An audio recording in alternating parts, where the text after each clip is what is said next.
Blake Lively's not in full meltdown mode right now. She's got nerves of steel or zero self-awareness because Brittany Mahomes just aired out secrets that make her look like the final boss of manipulation.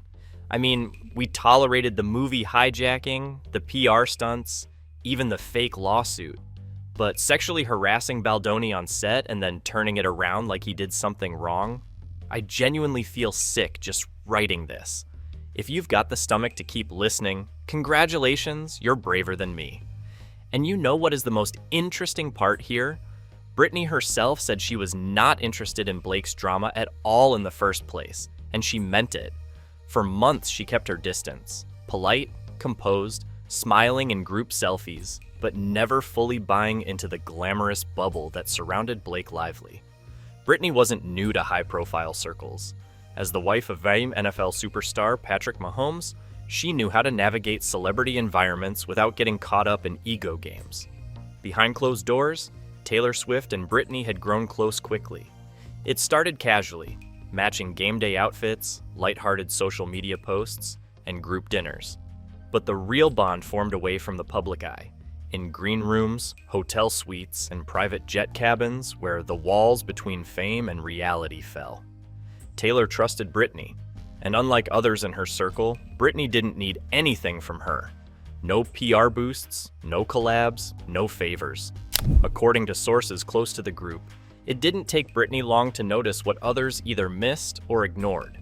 Blake Lively had a pattern, one that involved cozying up to powerful women like Taylor, showering them with support in public, but subtly manipulating situations behind the scenes. Brittany had seen enough social dynamics in locker rooms and red carpets to recognize the signs, when someone's charm was strategic, when friendship came with hidden clauses, and Blake, in her eyes, was a textbook. But here's the twist. Taylor didn't want to hear it. At least not at first. She'd known Blake for over a decade. The two had shared holidays, birthdays, and late-night phone calls. Ryan Reynolds was practically family. To Taylor, questioning Blake felt like questioning her own judgment. Brittany knew this, and for a long time she held her tongue. She watched as Blake inserted herself into Taylor's projects, made subtle comments about Travis Kelce, and casually dropped Taylor's name in industry conversations like it was a brand she could license. Things stayed quiet until the now infamous girls' getaway in early April. It all unraveled mid-air, 35,000 feet above sea level, inside Patrick Mahomes' private jet, a Gulfstream G700 outfitted with leather recliners and a stocked bar. The flight wasn't supposed to be anything more than a luxury escape, a girls' weekend for influencers, athletes' wives, and A-list adjacent names, organized by Brittany Mahomes in April 2025. But what started as champagne and spa itineraries turned into a full-blown celebrity expose the moment someone brought up Blake Lively's name. According to Katie Paulson, aka @WithoutACrystalBall, a verified Instagram gossip analyst with over 980,000 followers, Brittany told everyone on that flight that Blake Lively had allegedly tried to seduce Justin Baldoni. Her co-star and director on It Ends With Us. Paulson's post, dated April 14, 2025, cited a dinner conversation with a source who claimed to be directly connected to one of the jet's passengers. The insider's exact wording was, "On the private jet, Brittany said that Blake tried to have an affair with Justin, but he wasn't interested and shut it down." The source added that either Blake herself or Taylor Swift told Brittany about the encounter, but Brittany was the one who aired it publicly, loud enough that it didn't stay confined to first class. This wasn't just petty gossip. The timing made everything 10 times worse. Less than 2 weeks earlier, on March 30th, 2025, Justin Baldoni had filed a $400 million countersuit against Blake Lively in Los Angeles Superior Court. In his official statement, Baldoni accused Lively of defamation and fabricating a harassment claim after he rejected what he described as unprofessional advances during the second week of filming in November 2024. He detailed one incident on set in which Blake allegedly invited him to her private suite in the Mercer Hotel, only for him to decline and later discover she had told producers he made her uncomfortable. Baldoni's legal team submitted text messages and production emails to back their claim, including one cryptic email from Blake to her stylist reading, He's not going to get away with humiliating me. Now, combine that with Brittany's jet confession and the rumor spread like wildfire. Within 48 hours of Paulson's IG post, Twitter threads had dissected every moment Blake and Baldoni had shared publicly. Red carpet clips, interviews, even behind-the-scenes photos from It Ends With Us. And the narrative shifted quickly. People started questioning whether Blake had truly been the victim, or whether she had tried to control the narrative after being rejected. Then there was Taylor Swift's name, again pulled in without warning. According to the same viral post by Paulson, Brittany allegedly said that Taylor had confided in her about the incident months ago, but asked her not to repeat it. If that's true, then Brittany's mid-air monologue wasn't just a casual gossip slip, it was a direct violation of confidence. But Brittany, according to sources, justified it by saying she was tired of people playing innocent when they're pulling strings backstage. She reportedly added, "If Blake is going to wreck someone's name over a bruised ego, then the truth needs to be louder than the headlines." That statement would become a rallying cry across fan forums and TikTok think pieces, especially once excerpts of Baldoni's lawsuit started circulating. One section, filed under public manipulation claims, specifically mentioned a penthouse script meeting in January 2025 held at Blake's Tribeca residence. Baldoni's legal team claimed that Swift attended the meeting and was visibly uncomfortable when the conversation shifted toward hypothetical PR responses to male misconduct. The implication was clear. Blake was laying the groundwork for a possible accusation months before she officially made it. That's where the so-called dragon comment comes in. In a now notorious paragraph of the filing, Blake referred to Taylor and Ryan Reynolds as her dragons, a term meant, at least publicly, to signify loyalty and fierce protection. But in court, it took on a darker connotation. The phrase appeared in a leaked message from Blake's personal assistant, time-stamped January 17, 2025, which read, "She's summoning the dragons tomorrow. Taylor and Ryan will be there to keep everything civil." That line made its way into dozens of legal recaps, media headlines, and podcast episodes. At first, fans thought it was poetic. Then it started sounding sinister. Was Blake invoking Taylor and Ryan to protect the truth, or to silence dissent? Sources close to Taylor Swift told People magazine on April 19, 2025, that she felt blindsided and uncomfortable once she realized her name had been included in the legal documents. According to that report, Taylor had no intention of testifying and was distancing herself to avoid being part of any public spectacle. A source also claimed that Ryan Reynolds was furious and had a heated phone call with Blake's legal team demanding that his name be removed from any further filings. Behind the scenes, the fallout was just beginning. Brittany Mahomes allegedly told another friend, this time via a WhatsApp voice note leaked by Adet Female's First T, that she had always found it strange how Blake kept name-dropping Taylor in conversations that had nothing to do with music or friendship. "It was always about image," Brittany said in the recording. Like, "Oh, Taylor's backing me, so I must be right." That's not how real friends operate. The quote went viral within hours, sparking #Dragongate and trending on X, formerly Twitter, with over 58,000 posts. YouTubers like Melanie Chase and celebrity analysts like Megyn Kelly released 10-minute breakdowns accusing Blake of weaponizing celebrity friendships and turning Taylor into a shield in legal warfare. Some even suggested that Blake's team leaked the dragon message on purpose to remind fans of her closeness with the couple. But instead of protecting her, it backfired. Taylor's fans, notoriously loyal and very online, began scrubbing old posts of Blake. Fan pages archived their content. Reddit threads surfaced questioning Blake's behavior in past interviews. Even fellow It Ends With Us cast member Brandon Sklenar liked a comment on Instagram that read, "Not everything is as it seems. Some victims have power too." Meanwhile, Brittany Mahomes went completely offline for 4 days, only resurfacing with a cryptic repost, "No one who practices deceit shall dwell in my house. No one who utters lies shall continue before my eyes." That was all it took. People didn't need more proof. They were already convinced. And just like that, Blake Lively, once the golden girl of Hollywood elegance, was being rebranded online as something else entirely. Not a victim, not a hero, but a woman whose greatest scandal may not be what happened behind closed doors, but who she expected would stay silent about it. It didn't start with Justin Baldoni. Long before It Ends With Us made headlines for lawsuits and explosive rumors, Blake Lively already had a reputation quietly following her from one movie set to the next.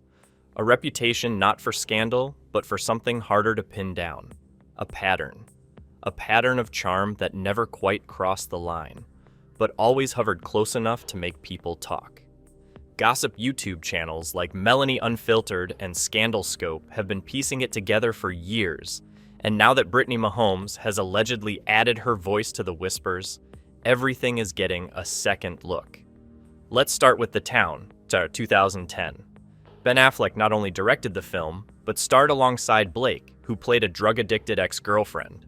According to an old Entertainment Weekly article dated October 1st, 2010, Ben praised Blake's unreal maturity and presence far beyond her years. On the surface, it seemed like a mentor-mentee moment, but in the years since, multiple former crew members have come forward anonymously, claiming that Blake spent more time in the director's trailer than on set. One grip from the production told Blind Film Tea podcast in 2020, everyone thought they were dating. It was that obvious. But no one said a word, because Ben had just come off a rough year with the press. Then there's Penn Badgley, her Gossip Girl co-star and real-life boyfriend from 2007 to 2010. On paper, it looked like a classic co-star romance, but insiders say Blake was just as close to producers as she was to Penn. A 2015 Vanity Fair feature on Gossip Girl quoted a former showrunner saying, "She was strategic. She knew when to laugh, when to lean in, when to charm you. It wasn't manipulation exactly, but it wasn't casual either." That same article noted that Blake and Penn had broken up months before the series ended, but continued to act lovey-dovey on set, allegedly at the request of Blake, who wanted to preserve the show's marketing chemistry. Fast forward to 2011, Blake's name hits headlines again, this time linked to Leonardo DiCaprio. According to People magazine, May 17, 2011, the two were spotted yachting in Cannes just weeks after Blake split from Penn. The relationship was short-lived, barely 5 months, but packed with PR coverage. What's odd is that during their brief fling, Blake was already shooting Green Lantern with Ryan Reynolds. DiCaprio's inner circle was reportedly surprised that she ended things so abruptly, as noted in a 2012 US Weekly recap, and speculated that her pivot to Ryan was suspiciously timed. And then there's Tom Cruise, a name that's only started resurfacing recently. In 2017, Blake was reportedly being considered for a role opposite Cruise in American Made, according to Deadline articles from March of that year. While the casting never materialized, former Universal Pictures insiders have told Duke Moya that Blake's audition process included unusually private meetings with Cruise's production team. One source even claimed that Tom was convinced she'd be perfect for a future mission, impossible role. The part never came. But the rumors never left. Now, all of these moments might seem like isolated industry anecdotes, until you consider what Brittany Mahomes allegedly told close friends earlier this year. According to leaks from a group chat between Mahomes, an unnamed stylist, and two wives of retired NFL players, as reported by @InsidersOnlyT on April 9th, 2025, Brittany said, "Blake doesn't flirt for attention. She does it for power. Every set she's on, she makes sure she's in control, either through charm or chaos." That quote alone triggered a wave of Reddit threads and fan theories suggesting that Blake's signature move isn't romance, it's influence. She gets close to her male co-stars, not out of attraction, but to subtly dominate the creative environment. According to an anonymous script supervisor from A Simple Favor, 2018, quoted by Crazy Days and Nights, She'd joke with the director, tease the crew, and freeze out any actress who didn't vibe with her. It wasn't Mean Girl energy. It was CEO energy, but with lip gloss. This alleged power play is what sources now say has created a rift in her own marriage. Because while Blake has been making headlines for her professional relationships, her personal one with Ryan Reynolds has been quietly eroding.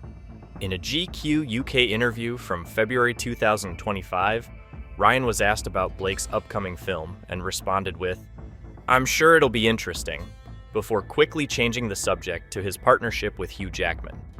It was subtle, but fans picked up on it. What followed was a series of noticeably cold public appearances. On March 17th, at the Deadpool 3 press launch, Blake and Ryan were photographed side by side for barely 12 seconds before separating for the rest of the event. People magazine noted in its March 19th issue that Blake smiled for the cameras, but Ryan spent more time with Hugh than with his wife. That wasn't the only red flag. At the Met Gala in May 2024, Blake walked alone. Unusual, considering she and Ryan were co-chairs the year before. Insiders now suggest the couple is functionally separated but contractually together. As per a Page 6 source from April 2025, Ryan is allegedly hesitant to divorce Blake due to the empire they've built around their perfect couple brand. Joint ad campaigns, charity events, and the co-ownership of several businesses, including Aviation Gin and Mint Mobile endorsements. The insider claimed, "They can't split without turning every asset into a PR disaster. So, they live like co-workers in a brand deal they can't cancel." And then there's Hugh Jackman. For months, gossip accounts like @ThePopCultParade and @BlindItem have hinted that Ryan is more emotionally invested in his friendship with Hugh than in any romantic bond with Blake. A particularly viral blind item suggested that one A-list actor known for sarcasm and gin has stopped discussing his wife entirely in private circles, but gushes when his Australian friend enters the room. Brittany Mahomes, again at the center of the storm, allegedly told a friend during a charity gala on April 12th, Ryan's been done with her for a while. He just won't admit it because the brand is stronger than the bond. That one sentence made it to TikTok in under 48 hours and was viewed over 3.2 million times by April 15th, with fan captions like, "Blink twice if you need help, Ryan." This isn't just tabloid chaos, it's a slow unraveling of a public image that's been curated for over a decade. Blake Lively, once the queen of cool elegance, is now under fire not just for her legal battles or feuds, but for the way she allegedly works a room. And maybe works the system while she's at it. And now it's your turn. What do you think? Is Blake really spiraling, or is this just another round of celebrity drama taken way too far? Drop your thoughts, theories, and wildest takes in the comments. We're listening.